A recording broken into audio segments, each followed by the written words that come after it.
If you haven't heard about Anchor, it's the easiest way to make a podcast. Let me tell you about it. It's free, which is amazing. And there are these really cool creation tools that allow you to record and edit your podcast right from your phone or your computer. Anchor will even distribute your podcast for you, so it's easy to be heard on Spotify, Apple Podcasts, anywhere you get podcasts. And you get to make money with no minimum listenership, which is really cool. It's everything you need to make a podcast all in one place. Download the free Anchor app or go to anchor.fm to get started right away. Yoga teachers, mindfulness leaders, and energy workers, are you ready to stop side hustling and start making an income doing what you love? Welcome to the Marketing Off the Mat podcast. Every Tuesday and Thursday, we'll dive into conversations with successful creatives in wellness, business, marketing, and more to uncover practical methods to take you from A to B and have some fun along the way. My name is Jessica Cross, and I'm so excited to be here with you. Let's dive in. Hey, it's Jess, and welcome back to Marketing Off the Mat. I am so excited to be sharing this episode and chat that I recently did with Katie Leigh. Katie Leigh is a brand strategist and artist from Denver, Colorado. She helps small business owners clarify their message, simplify their marketing, and build a strategy that promotes work-life balance. She has a passion for helping others slow down and get present, which she often writes about on her blog. Definitely take a listen to this episode. You're going to love Katie. She has such great energy, and we'll be sharing some of the really cool things that she has coming up in the show notes. So be sure to check those out as well. All right, let's take a listen. Hey, Katie, how are you? I'm doing great. Thanks. How are you doing? I'm so good. Thanks for being here. Thanks for having me. I'm excited about this. Oh my gosh, me too. I'm so glad that we connected, and I feel like you have so much magic and genius to offer the audience today. So just thanks for taking the time, and really appreciate it. Of course. I love spreading magic. Oh, good. Okay, great. Okay, well, I know you have a lovely journey to share with us today. I'd love to know a little bit more about your career and how that brought you to where you are today. Yeah, so it all started right out of college. I went into graphic design and I did the art thing. I mostly worked for newspapers in the advertising department. So I started kind of in marketing, but just like on the other side of it. And after being there for, I don't know, I probably did it for like 4 years. I was like, I don't actually like doing this. And I really want to do something different. And so I just decided out of the blue, I wanted to go more into marketing and do people's marketing and like figure out how to help brands that way. And so it started small, just doing social media management and building my way up. I worked for a graphic design studio as a marketing manager. I then worked for the Denver Film Society as their marketing manager for a couple of years.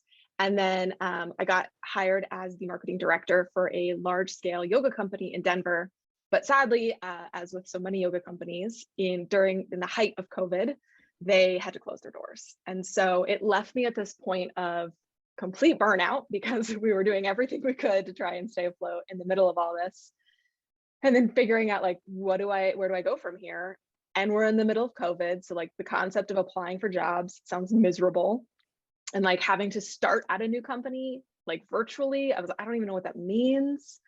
And so I took a little bit of a sabbatical, like a month or so. And then I just randomly had people like spreading my name around within the yoga community and just through some other references. And they wanted marketing support. And I was like, cool, I don't want to do their marketing support full time. So I'll just do a few hours a week. And it kind of grew into some other things. And then I realized like, well, I can't spread all my hours to everyone. So why don't I do brand strategy where I can help as many small businesses as possible and give them some ideas of the tools and the tricks that I've learned throughout the years so that they can create marketing strategies that work for their specific brands. That's beautiful. I love how you gave yourself some space during COVID, because I feel like we can all relate to that. It's like, where do I go from here? The world just completely changed, and that you allowed some space and time for your own reflection and to figure out what you like and what you don't like and offer that. And then people were asking you for help and you just said, yeah, like, of course, let me figure this out. And then you figured out that kind of perfect match of the things that you can offer and what people need through the brand strategy. That's perfect. Yeah. I mean, it's interesting because over the last, I don't know, year or so, I've seen so many business owners who just sit in burnout, and some of them were like, want to be congratulated for it. And I'm like, that's not something you're going to get from me. Like, I don't think it's a good thing. And then others are just like, please help. Like, I don't know what to do. I'm so overwhelmed. I'm so tired.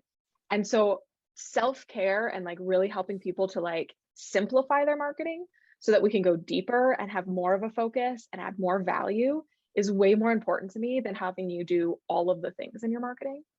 And then on the other hand, giving myself that space and slowly taking on clients and then figuring out what works for me and then what I actually want to do. Like, it was a process. It took a few months. It took up to a year for me to be like, oh, I don't just have to work for these brands, but like I can actually like touch more lives by doing it in a different way.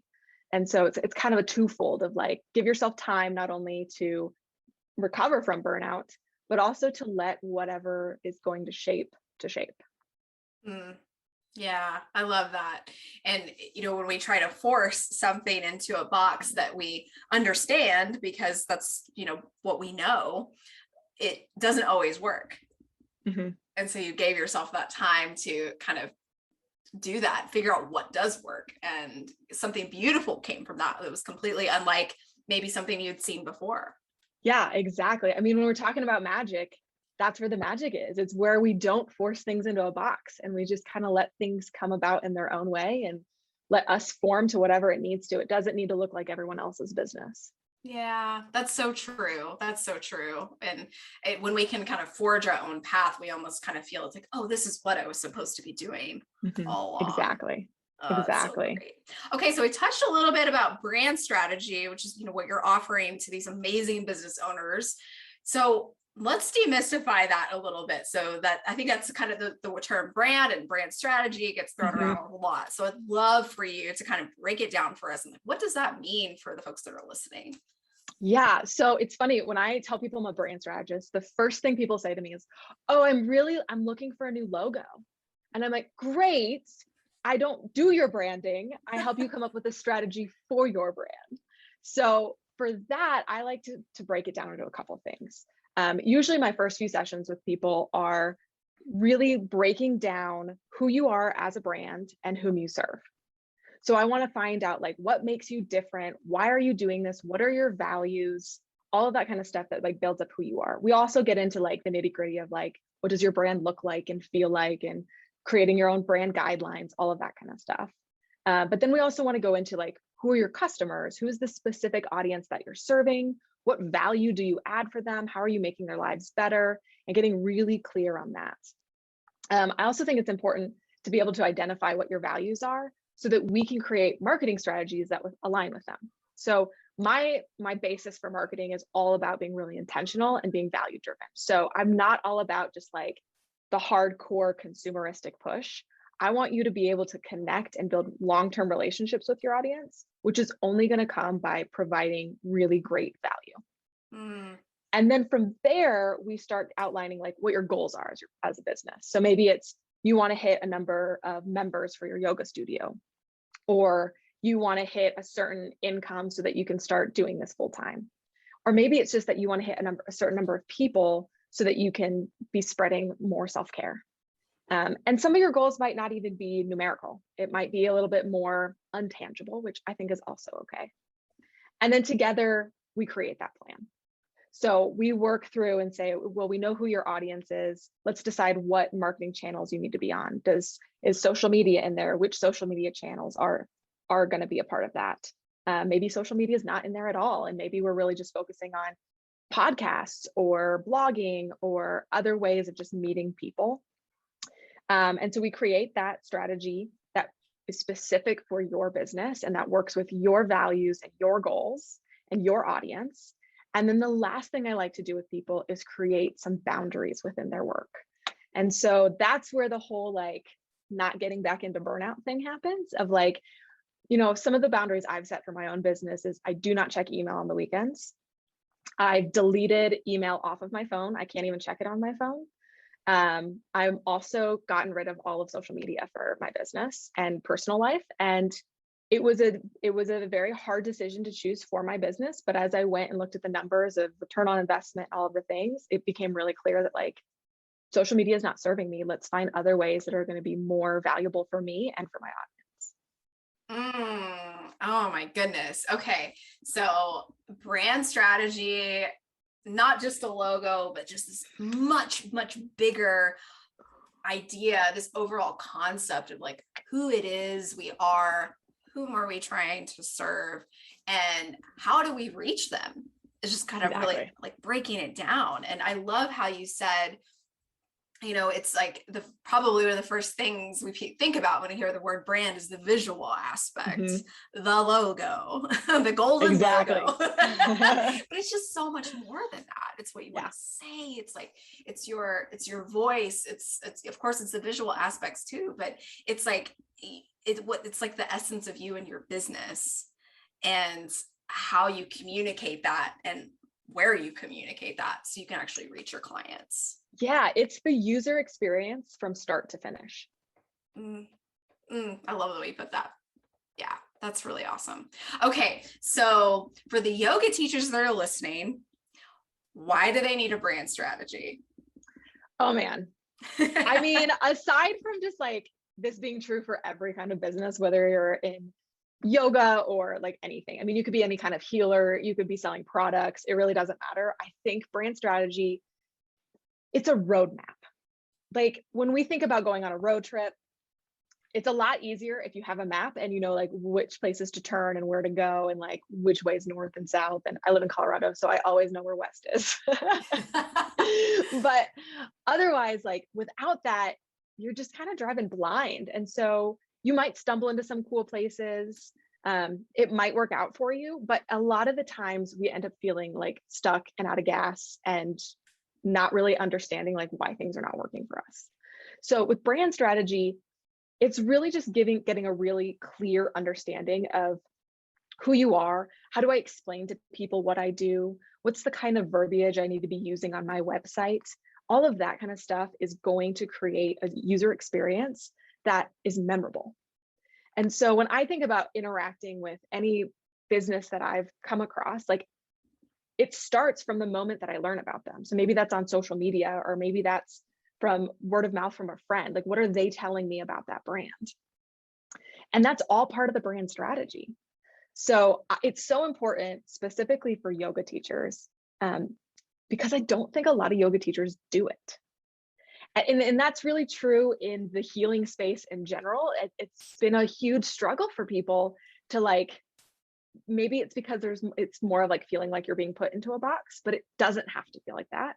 I'm not telling you have to be on any specific platform or doing anything specifically. It's more about figuring out what feels right for you, your brand, and your audience.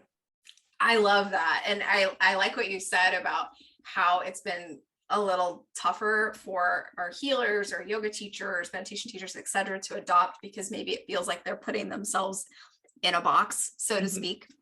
But the flip side of that is it's almost a little bit more freeing, because you're clear about what your message is and your voice. Because sometimes we're so close to what we do that we can't exactly tell people what it is that we do and what we specialize in. So, oh yeah, this brand strategy stuff really kind of teases that out and it helps teachers in so many ways.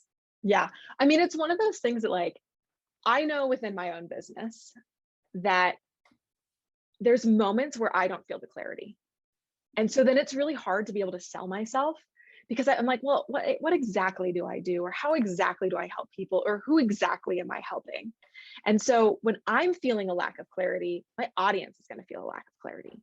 So this is one of the things we work on, is coming up with an elevator pitch. How do I tell somebody in the span of 20 seconds who I am, what I do, and how it's going to benefit them? And like that right there is just one quick tool that makes life so much easier, because it brings clarity to you, but it brings clarity to your customer. And those are the kind of tools that we use in a brand strategy session to bring clarity to everyone, so that you feel confident about your brand and then can start helping people because they understand how you're going to help them. And the elevator pitch, I like that that's one of your core tenets, because it's, when I speak with my clients, I find that often something we all struggle with is, if you really think about being in an elevator and with someone, I mean, I guess this is pre-COVID, but, we're thinking, thinking about these instances where we use our voice, our throat chakra, to say what it is that we do. And it can be really intimidating. Oh yeah. I mean, the number of times that I would like choke up and like stumble on my words, and then it just feels worse. And you're like, oh, just forget it. Like, I've already lost you. Don't worry about it. Isn't even worth it. Versus like getting clear, having that statement, and then practicing it over and over and over again, so that when I am in public and I do have to say it to somebody, it's almost just like muscle memory of saying it. And you can start to say it with confidence and be excited and proud of what you offer, because you know that it's going to help somebody. Yes, that confidence it becomes almost second nature, and people that are asking you what it is that you do, client or not, can feel that too. And it's an energy exchange, really, at the end of the day. Exactly. I love that. Okay, so if you're listening and you don't have a brand strategy, what could you do to get started? All right. Well, I think the first thing that I do is I like to just sit down and on a piece of paper or on a whiteboard or however you process things, it's figuring out who you are. So what do you offer? Why is it valuable? And then how do you want to make people feel with your brand? So when you're thinking about like the visuals of your brand, the voice of your brand, any of that, basically you're going to create a brand guideline. So a brand guideline is usually like a little packet. It'll write down any of like the fonts you use and the color codes that you use, have your logo featured in there. But I like to take it deeper and say, like, what are your voice rules? So do you cuss? Do you not cuss? Do you say that's what she said jokes? Do you tell bad dad jokes? Like any of that kind of stuff. Are you funny? Are you more serious? Are you going to sound like Rachel Hollis? Are you going to sound like Chip and JoJo from Fixer Upper? Like, what does your voice sound like? What kind of words do you use often?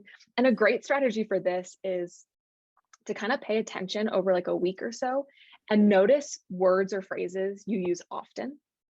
And maybe even reach out to family members or best friends and say, what words or phrases do you associate with me? What do I always say that you're like, oh, that's such a Katie thing to say? And odds are they have a few of them. Like I know right now people think it's hilarious how I answer the phone. I have this like deep, like hello kind of sound that like gets made fun of for whatever reason, but I'm like, well, this is how I say it. And so write those down, and those might be things that you insert into your copy to make your copy feel like your exact voice. And those are things that would go into your brand guidelines so that you are really clear on who you are as a brand. Now, this is also a doc that you can then share with other people. So if you bring on a consultant who's going to help you with social media, or you're working with somebody who's designing your website and is going to write the copy for it, you can give them this doc, and then now they know the rules of your brand to make sure everything feels cohesive. So all of that is step one. And then step two, I like to come up with a client profile. So these are just like as many questions as you can come up with to answer about who your like one specific person in your mind is of your ideal client. And for some people, it's really hard to just come up with somebody. So you can think of somebody you've already worked with that you're like, oh my God, if I could just replicate that into all of my clients forever, this is the person I want. I've also used like celebrities, like Meghan Markle was one for me for a while that I was like, she's my ideal customer just because I love her. And whether she was on Suits or it's just her in real life, like these are the elements that work for me. So it can be her as the actress or her as the character. All of that can be really helpful in just kind of like visualizing your ideal client. And then you'll just answer questions like, give them a name. How old are they? Where do they live? What's their income? Are they married? Do they have kids? What magazines do they subscribe to? On and on. Just come up with as many questions as you can to get really clear on that person. That way, when you're creating content, whether it's deciding to go onto a podcast or writing a blog post or posting on social media, you can say, does this add value to my ideal client? And I think those two steps right there will provide a lot of clarity within your brand and kind of give you a direction of where you should start going with your brand. Mm. Yeah. And that's it. It sounds like a lot of work too to get started, but it's actually, like you said, it can be as simple as grabbing a sheet of paper or post-it notes or whiteboarding, like however you process, and just kind of brain dumping and asking your friends and your family, like you said, what do I say all the time? And if I could pick somebody to work with, like, what are all the attributes about this person? Like, Exactly. just basically like creating a list, and it doesn't have to be beautifully designed style guide of any sort. It could be a Google Doc that just get started. Exactly. And pulling this information out of your brain into something that you can actually look at and edit as you go. Yeah. And that's the thing, is this doesn't happen overnight. So you might do one iteration right now, and then maybe a year from now, you look back at it and you're like, whoa, that is not where my business is anymore. Like, these things need to change. This needs to morph. And I would say for a brand and a client profile, I think it's a good strategy to go back to it every year, just one time a year. You don't want to be recreating the wheel every couple months. It's an easy way to feel productive, but not be going anywhere. So just sit down, put out what you have now. And then a year from now, you're going to learn a lot more about your business and your customers and what you want to offer and what you don't want to offer anymore. And then you can continue to fine tune it. It's not something that happens overnight. It is a continuous process of figuring out exactly what you want your brand to look like. Yeah. And the things you don't want to offer, things that you didn't enjoy about perhaps like what was in either of those profiles that you found out over that year is just as important. Yeah, 100%. Like maybe even more important. Yeah, exactly. I know. I mean, there's so many times, like, because you'll try things, like that's the whole, you gotta just like throw spaghetti at the wall and so be like, oh, I'm gonna offer this new service, and then you sell it to 3 different clients and you're like, Lordy, I am never doing that again. That was awful. It's not cost effective. It's so much work. They were awful. Or you think, oh, this is my dream customer, and then you're like, oh no, I want somebody with more experience or a bigger budget or whatever it is. And it all just really becomes clear for you over time. Yeah. And Megan may just not be the right fit at that point. She's a duchess. She just might be too much for us. She's busy. Like, yeah. No, I love that. But it's also very specific, and you kind of hit the center of the target, and then know too that you're going to catch people on the outside of that have almost all of those attributes. Maybe not everything that Megan has, but exactly. You kind of figure out like where those core attributes lie. Yeah, I like to say through the specific, you gain the universal. Ooh, I love that. So when I'm talking in a newsletter or in a blog post or something, and I tell people about my obsession with Dr. Pepper, I'm not saying that my ideal customer has to like Dr. Pepper in order for me to work with them. It's not like I give a client questionnaire and be like, oh, do you like Dr. Pepper? You don't? Okay, we can't work together. Like, that is not a thing. So what it does though, is that anybody who's reading that, who goes, oh my God, this person gets me. I love Dr. Pepper. It's the best thing in the whole entire world. I've just won them over. For anybody else who read that doesn't like Dr. Pepper, they've just bypassed it. They're not going to remember it. They're not even going to think about it. And they just move on to the next thing until they find that small little piece that they connect with. So your ideal customer is this great like thing to be able to answer the question, does this add value? Does my customer care about whatever I'm posting? But it doesn't mean that like I'm only working with that person, because you're never going to just find that person. It's going to expand and grow and become all of these other people who have one or two of those attributes, but you're never going to find somebody who's all of those attributes. Right. Absolutely. I love how you said that it sticks out to the person that it means a lot to. Like it has a lot of meaning. If you love Dr. Pepper, me too. You're my girl. Like we're working together for sure. But for the people that say that doesn't have any resonance to it, it's no big deal. Like they'll pass it by and maybe they connect with the other thing that's in your list. So I love that. That's like, and what you said too, through the specific, you gain the universal. That is such a great quote. It's one of my favorites. I think I stole it from somewhere, but I don't know where. So you can Google it and see if somebody has their name on it. I won't take full credit for it. I definitely heard it somewhere, but We'll borrow it. I just say it all of the time now that most people are like, oh yeah, Katie said this thing. I'm like, it's probably copyrighted somewhere, but I have no idea where. Oh, that's so good and generous, and I'm sure they don't mind us borrowing it. Yeah. The message just needs to get out there. I think that's the important part. 100%. I think it's so important that you clarify, especially like if you're coming from a perfectionist side of things. Like, I feel like many of the people that I talk to, some of my clients as well, it's like we come from this like very rigid, we put these lists together and it's like, well, this doesn't fall directly in my category of the right ideal client. And, should I or shouldn't I? And, through these, like, okay, we call awareness to, it's okay to have some of these things and it doesn't have to be all of them. Yeah. I mean, it's funny. I would define myself as like a type A personality. My yoga teacher and my yoga teacher training would definitely describe me as a type A personality. And anytime we're in a class together and she makes a comment about type A's, she looks directly at me. But at the same time, there's been a point in my business where I've started to just let things go. And there's so much beauty, and back to that like magical part, like there's magic in that. When we just like embrace this mystery and this not having to be perfect all the time, God, there's so much freedom in that. And it's funny, like it's when you start looking at like your list of things and trying to like fit into these boxes, I think that's when you really need to stop and say, okay, is this strategy working for me? Because that's a lot of pressure. Like if you're feeling really, really pressured and like that's leading to burnout, there's all these like questions of, are you good enough? And all that just all in one big pile. You need to come back to your brand strategy and figure out like, maybe I need to let some things go. Maybe I need to stop doing some other things that are making me feel like I have to be perfect.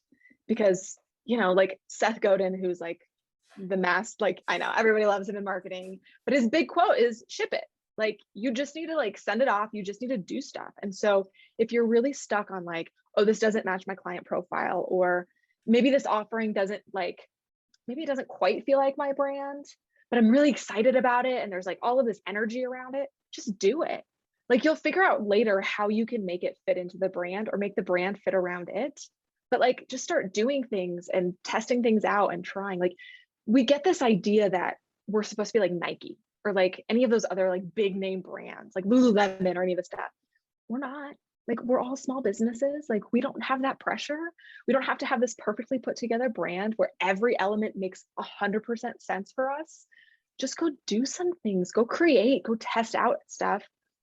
You will figure out what works and what doesn't. And the longer you do this, the clearer you're going to get on who your brand is and what your offerings are and the emotions you want people to feel when they think about or experience your brand.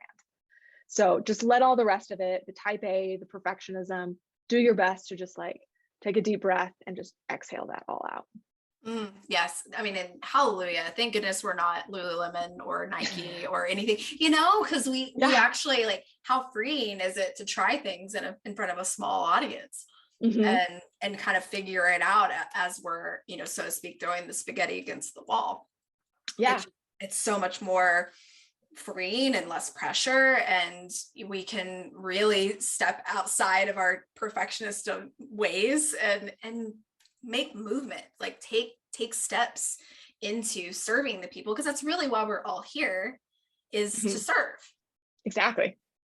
So well, and it's so interesting that we compare ourselves to these huge businesses, but the reason I focus on working with small business is there's so much more you can do as a small business. Like you might not have these million people audiences and like do all of that, but you get to be so creative in the kind of experience that you want to create for people. So like a great example is Magnolia Network. If you can't tell, I'm a huge Chip and JoJo fan, but Magnolia Network has some amazing shows that you should all go watch. One of which is called The Lost Kitchen. And it started in a woman's, just like her apartment. She invited some people over. She had a pre-created menu. You got what was on the menu, and it was an amazing experience. And then it grew and it continued to grow. And so then they got a restaurant front. And then they decided, well, how do we want to take reservations? Because this is this amazing experience. We're getting a lot of people who are interested in it. And they decided what they would do is you had to mail in a postcard requesting a reservation. And then they would just randomly draw postcards out of the pile and make that their reservations for the season. And they get thousands and thousands of postcards.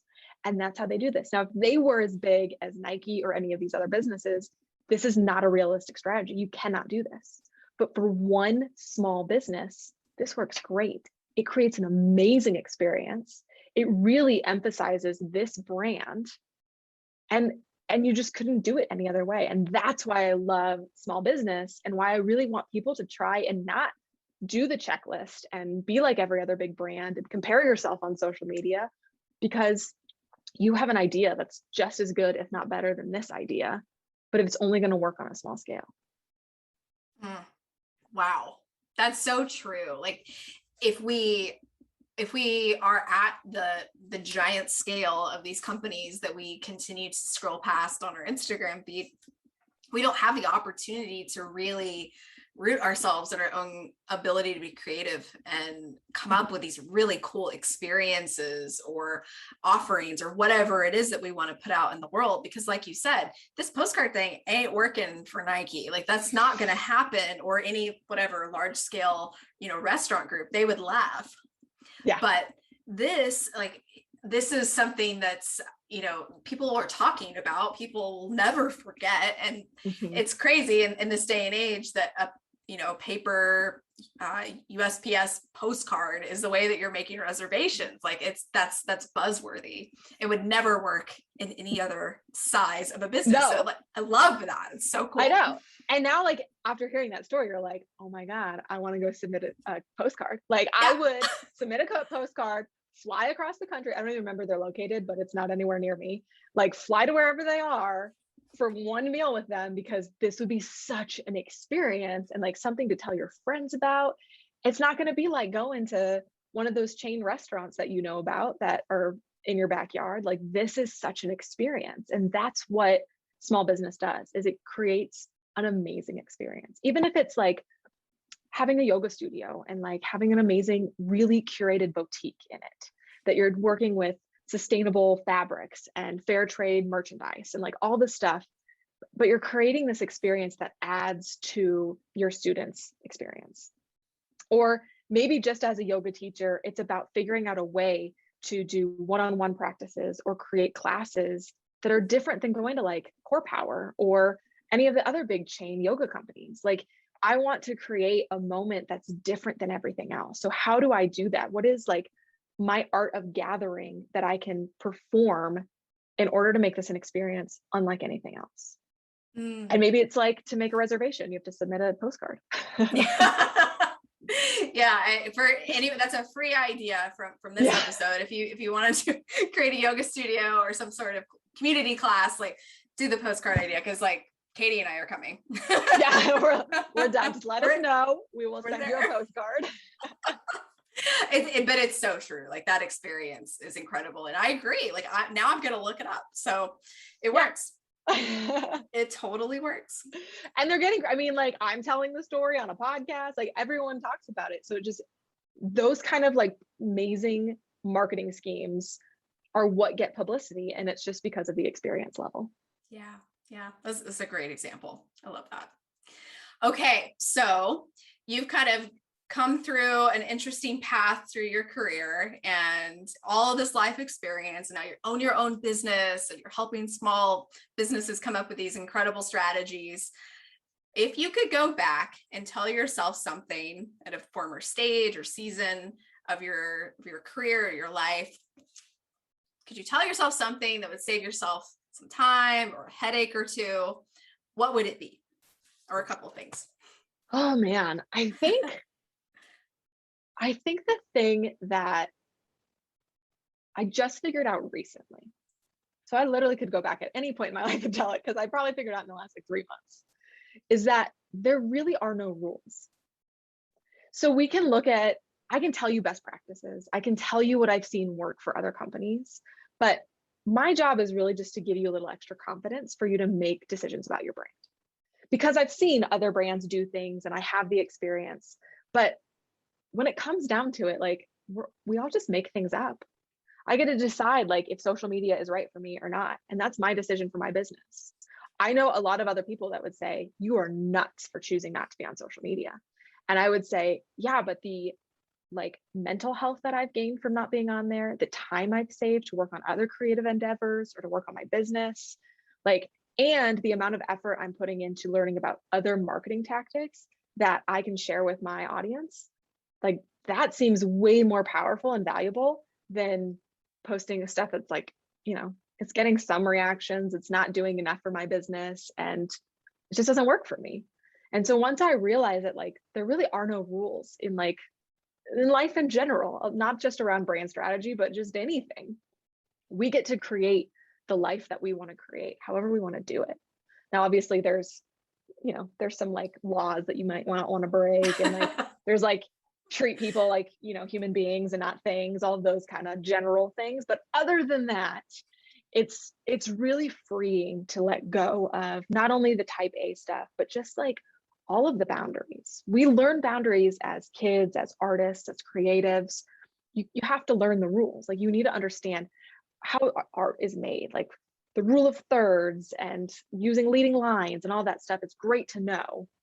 But once you understand it, then you get to break free from all that and you get to decide what you want to do and make those intentional decisions.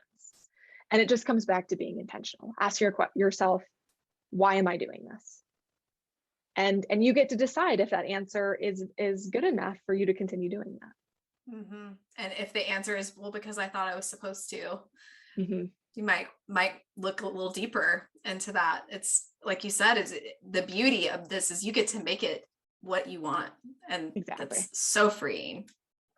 Yeah. I think if there was one phrase I could just take out of my vocabulary, maybe the English vocabulary, it would be supposed to. Because the reality is that you're not supposed to do anything. What do you want to do? What gives your energy up life? What are things that are going to, what can you do that's going to push you to the next level? But you're not supposed to do anything. You got to make the decision of what you do. Yeah. How many times have we all done something because we're supposed to, or we should, or whatever? Yeah. And the more we can lean into this, and the older I get, the more I realize, how much of that stuff can dictate our decisions every single day, our interactions, or conversations, etc. And we, like you said, we get to make this what we want it to be.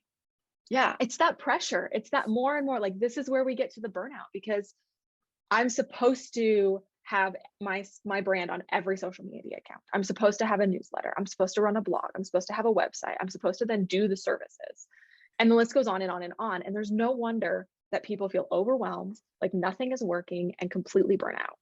Yeah. And so what I want to do for brands, whether it's through one of my smaller offerings or my one-on-one brand strategy sessions, I want to come back to this place of what is working, what's not working, what aligns with your values and goals, what is it, where is your audience at? And let's simplify your marketing strategy so that we can grow deeper and not wider. Yeah. Simplifying is everything for sure. So true. Well, that's so generous. That is incredible advice. Thank you so much. Yeah. Okay. Well, you mentioned some offerings and some one-to-one things. So what do you have coming up that you want to share with us? Yeah. So this summer, I launched my first online course. It's called Brand Clarity, and it kind of walks you through a lot of the stuff we talked about today. It's usually the same things that I talk to clients about through our first few sessions together, but it's way cheaper. It's only $69. It's about 2+ hours of content that you can use at your own pace. And so that's been a really fun project, and I'm hoping that it can help a lot of businesses. But if you're wanting some more one-on-one time with me, I am offering a super special that I have never offered before. It is by far the cheapest I've ever offered my sessions, but it is 3 sessions for $350. And if you sign up for it by the end of the year, you'll get that deal. And you just have to use those 3 sessions by June 1st, 2022. Wow. Yes. Both of those things are very approachable And I'm so glad that you're putting that magic out there. Like, it just have something you can do at your own pace. And even the one-to-one sessions, if you need some space in between to implement and come up with more questions before you meet again, like that's generous amount of time. So that's awesome. And that was my thing, is like, I love small businesses. So I want to be approachable, like financially and with what's going to fit in needs of people for those small businesses. And so I think this is a great way to get, 3, and they're 60-minute sessions. So we have a whole hour together to like go through stuff that I've already like curated, or if you just have a million questions and we just want to go through all your questions, we can do that. It's really like, it's your time to use however you want it to be used. And I'm just here to add as much value to your brands as humanly possible and give you the confidence when you walk away. Awesome. Well, we'll be sure to include links to all of that wonderful stuff, the course and the 3 sessions, so people have access to that from the podcast. So yeah, love to share that. Well, how can we find you? Well, I am not on social media. As mentioned. Yep. So technically I have accounts up. You can go find me there, but I'm not really there. Otherwise, I have a newsletter that I like to keep up to date. I send out 1 newsletter a week. So you can find that on my website, thekatieleigh.com. Awesome. Well, you guys go sign up for that, because she has so much wisdom to share. And I know that you're going to love staying connected with Katie. So it's so important. And Katie, you're incredible. Thank you for your time. This is so Thank you so much. This was so much fun. I loved it. Me too. All right. Take care. Thanks. Oh, that chat with Katie was so good. I hope you enjoyed it just as much as I did. Her energy is just so incredible, and her wisdom is vast when it comes to branding and marketing. So definitely check out the links in our show notes for this episode today. She has her email sign up, as well as a link to the $350 for 3 brand strategy sessions for December 2021, which is an incredible deal. Definitely check that out. And I've got another link in the show notes for resources on brand strategy that she shares with us as well. So definitely check her out. Go get on her email list. I know that you're going to love it so much. So thank you so much for listening today. I hope you enjoyed this episode. Send me a DM on Instagram. It's at jessicacross.co. I'd love to know what you think, and I will catch you on the next episode. Thanks for listening to the Marketing Off the Mat podcast. I love hanging with you as we figure this thing out together. Do you have an idea or something to share with me? Send me a DM on Instagram at jessicacross.co and let me know what's on your mind. I'd be so grateful if you shared this with someone who could use this episode. And if you get a chance, please rate, review, and subscribe on Apple Podcasts, Spotify, or wherever you get your podcasts. Catch you on the next episode. See ya.